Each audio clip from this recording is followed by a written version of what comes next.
म्हणजे आज दुसऱ्यांदा खरं तर हेलिकॉप्टर मधून उतरल्यानंतर माझ्या बॅगा चेक केल्या. यंत्रणेला कदाचित ठाऊक नसेल की मी सुरत, गुवाहाटी, गोवा जाऊन आलेलो नाहीये, परंतु नियमानुसार या बॅगा चेक होण्याला कोणताही आक्षेप नाही. नियम सगळ्यांना सारखे असले पाहिजेत हा मात्र आमचा आग्रह आहे. ज्या पद्धतीने आमच्या बॅगा चेक केल्या गेल्या तशा सत्ताधाऱ्यांची बॅग चेक केल्याचा अनुभव आतापर्यंत कधी समोर आलेला नाही.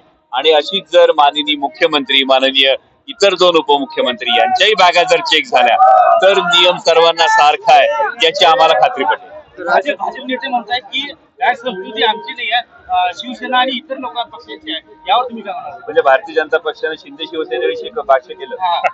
मग आता भारतीय जनता पक्ष हे बघा, भारतीय जनता पक्षालाही ठाऊक आहे की सुरत, गुवाहाटी, गोवा कोण जाऊन आलेलं आहे.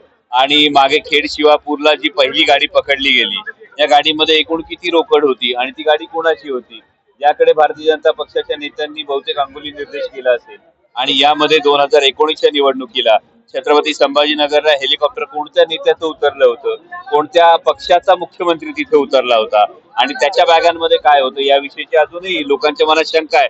त्यामुळे भारतीय जनता पक्षानं या पद्धतीनं हात झटकण्यापेक्षा त्यांच्या नेत्यांच्या बॅगा चेक होऊ द्या. राज ठाकरे म्हणतात की पुणेरी पगडी बदलून महात्मा फुलेंची पगडी भुजबळांना घातली, ते जातीवादाचं उदाहरण. मला वाटतं महात्मा फुलेंच्या कार्याचा हा गौरव आहे. महात्मा फुलेंच्या कार्याविषयी माननीय राजसाहेब ठाकरे यांना काही आक्षेप असावा असं मला तरी वाटत नाही आणि असेल तर तो असू नये.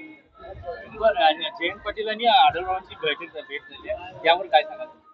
यामध्ये ही राजकीय संस्कृती माननीय जयंतराव पाटील साहेब माझ्या मतदारसंघामध्ये होते. तिथे हेलिपॅड हा माजी खासदार शिवाजीदादा आढळराव यांच्या शाळेवर होता आणि त्यामुळे तिथे जयंत पाटील साहेब लँड झाल्यानंतर राजकीय संस्कृतीप्रमाणे आढळरावांनी त्यांना चहापानासाठी बोलावलं.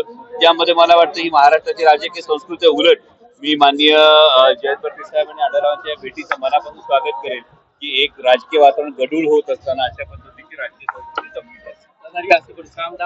वापर करतात.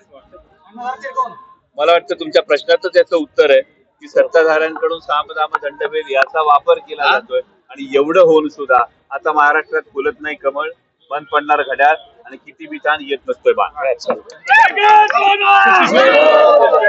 आवाज माणदेशाचा, माणदेशातील प्रत्येकाचा. माणदेश प्राईम सबस्क्राईब करा आणि अपडेट रहा. नवीन व्हिडिओच्या नोटिफिकेशनसाठी बेल आयकॉनचं बटन दाबा. धन्यवाद.